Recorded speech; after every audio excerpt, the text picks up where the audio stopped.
बिहार के पूर्णिया से लोकसभा के निर्दलीय सांसद पप्पू यादव अपनी बेबाकी में कई बार विवादित बयान दे जाते हैं। उनका ताजा बयान विवादों में है जो उन्होंने महिलाओं की राजनीति में भागीदारी को लेकर दिया है।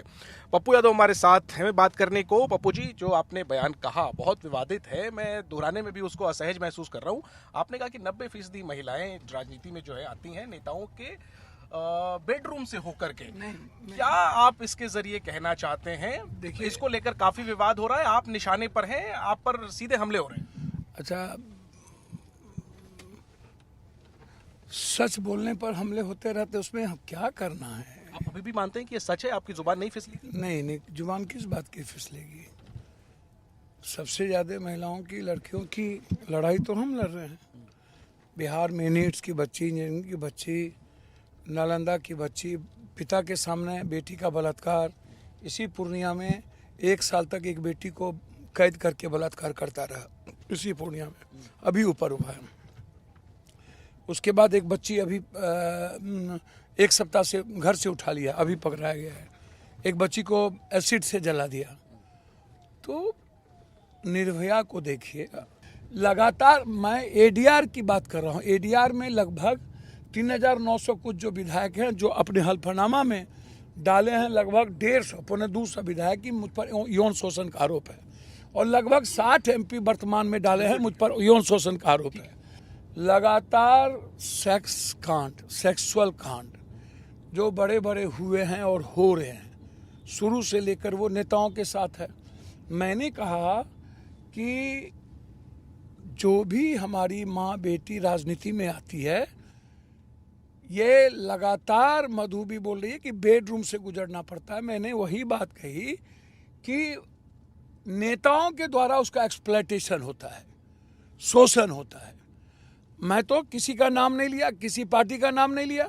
मैंने कहा हमारी बेटी बहन जो राजनीति में आ रही है, जो परिस्थितियां मैं देख रहा हूं, जो लगातार सीडी वायरल हो रहे हैं, और जो एडीआर में 755 नेताओं के यौन शोषण के आरोप लगे हैं, 153 पर लगभग आरोप है। और आप, मैं तो आज नहीं, मैं तो होम शेल्टर के लिए पागल की तरह लड़ा। मुझे अलाउ करिए ताकि मैं समझ पाऊं। आप अलग अलग घटनाओं की बात कह रहे हैं। राजनीति में अपराधीकरण है, ये भी एक सही बात है। अलग अलग बयानों की बात आप कर रहे हैं, लेकिन अच्छे बुरे लोग हर प्रोफेशन में होते हैं। सीधे सीधे ये कह देना कि 90% महिलाएं राजनीति में वो आती हैं जो इस तरीके से आती हैं, नहीं, मैं क्या कह रहा हूँ ना, इस बात से महिलाएं ज्यादा आहत हैं। जो राजनीति में जो महिलाएं हैं वो ज्यादा आहत हैं। बिल्कुल होनी चाहिए। उसमें कुछ, आप कांग्रेस के करीब है, कांग्रेस की प्रवक्ता शमा मोहम्मद ने सोशल मीडिया पर कहा कि ये किस तरीके की बात कर रहे हैं। तो महिलाएं खुद आपत्ति जता रही हैं आपके बयान पर। आप समझ रहे हैं मैं क्या पूछ रहा हूँ? मेरी बात समझिए ना। मैं तो महिलाओं को लेके किसी पर्टिकुलर महिला या किसी पर्टिकुलर की बात, अब आप हमको एक बात, जब आप 90% महिला कहते हैं ना, तो राजनीति में 90% महिलाओं पर आप सीधे उंगली उठा देते हैं। इतने लोगों को जानते हैं, इतने नेताओं के साथ आपका उठना बैठना। एक बात आप फिर मुझे बताइए कि क्या आपके जानने वाले नेताओं में भी इस प्रवृत्ति के लोग, इस गिद्ध दृष्टि वाले? सर 80%।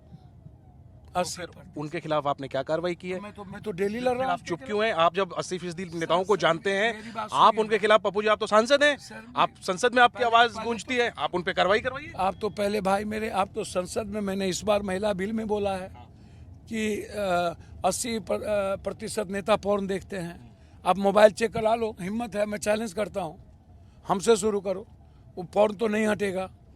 और उसके बाद मैंने क्या कहा भाई मेरे, मैंने कहा कि ईडीआर की ये रिपोर्ट है, हम लोग यहाँ महिलाओं के रिस्पेक्ट की बात करते हैं और सबकी गिद्ध दृष्टि रहती है महिला बहनों पर। आपके बयान का संज्ञान लिया है राज्य महिला आयोग ने, आपको नोटिस दिया है, आप जवाब देंगे? आप तो एक बात बताइए, राज्य महिला आयोग, कोई भी आयोग महिला का मैं सम्मान करता हूँ, उनके तो सारे नेताओं के साथ फोटो हैं।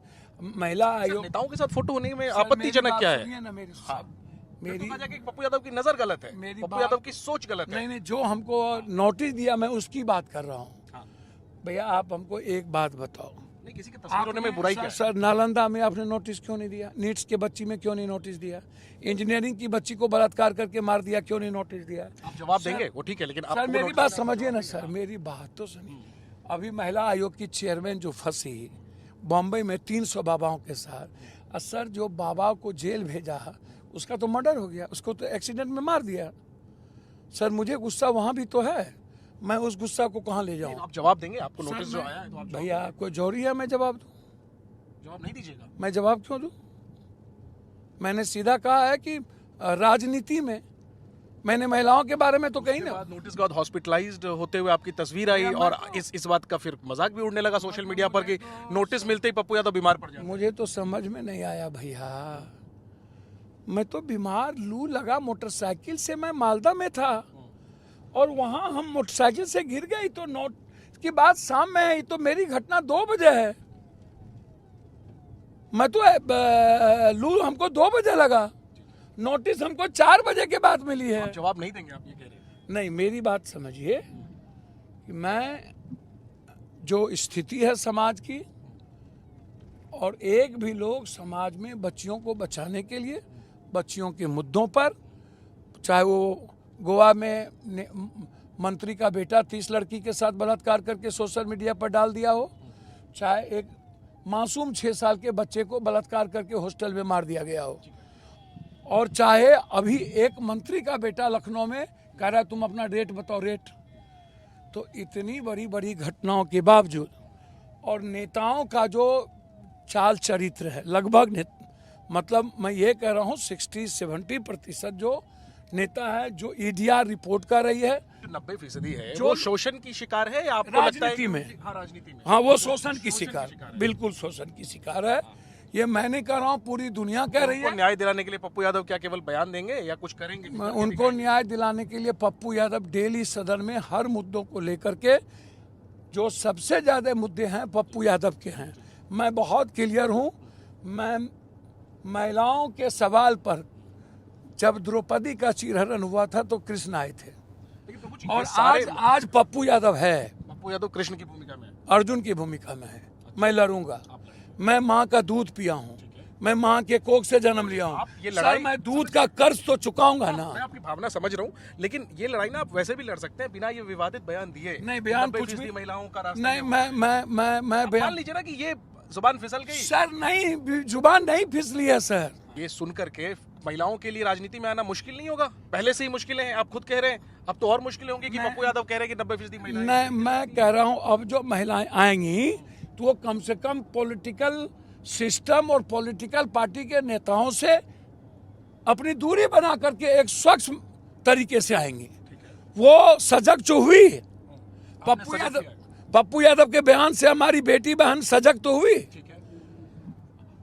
मैं अपनी बेटी बहन को आगाह करना चाहता हूँ इस गंदी पॉलिटिक्स के कारण। एक चीज आपके इस बयान के बाद ये चीज इस बात के साथ ये जिक्र हो रहा है कि आपकी पत्नी भी राजनीति में है, वो भी सांसद है। अब लोग इसको लेकर के पूछ रहे हैं कि भाई फिर पप्पू जी खुद अपने घर की बात करें पहले। एक बात बोलूं, मेरी मिसेस के बारे में पूरी दुनिया को पता। मैंने तो हमेशा कहा कि 10 से 20% महिलाएं ऐसी है जो अपने विचार, अपने निर्णय, अपनी लड़ाई स्वयं लड़ती है,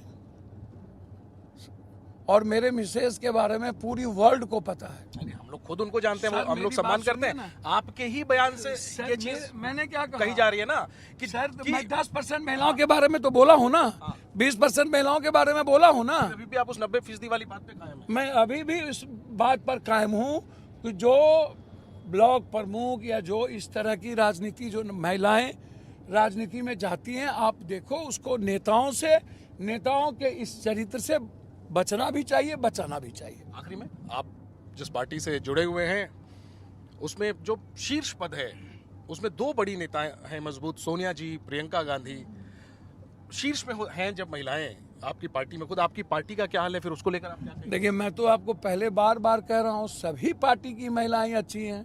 क्या पप्पू यादव महिलाओं को आगाह ना करे? सर लड़ाई मैं लड़ रहा हूँ, सर मुझे पेन है, मैं बार कह रहा हूँ कि महिलाएं अच्छी है। महिलाओं का को गलत दृष्टि से नेता देखते हैं। मेरी महिलाएं अच्छी है, लेकिन जो रास्ते हैं वो गलत है। मैं समझ गया पप्पू जी, मैंने सारे सवालों को आपसे पूछने की कोशिश की, आपको समझाने की भी कोशिश की, लेकिन मैं शायद आपकी जो भावना है वो अपनी जगह है।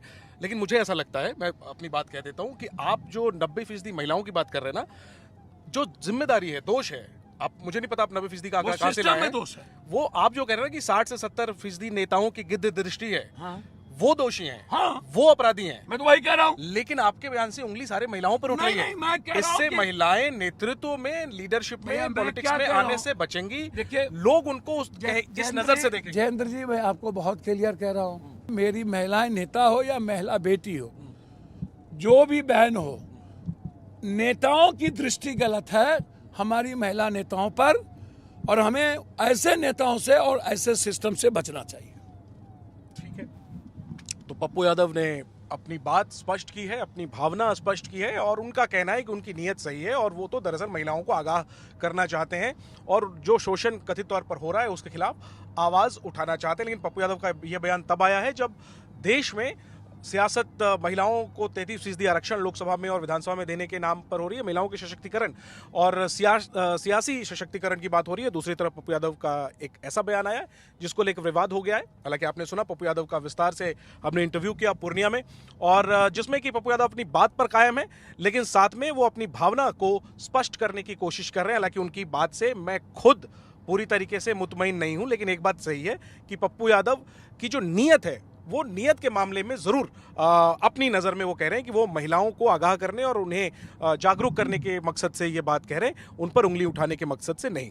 बहरहाल ये तय करना महिलाओं का और लोगों का है कि पप्पू यादव की बात पर उन्हें कितना भरोसा है। पूर्णिया से अपने सहयोगी मुकेश कुमार के साथ मैं जैनेंद्र, एनडीटीवी इंडिया के लिए।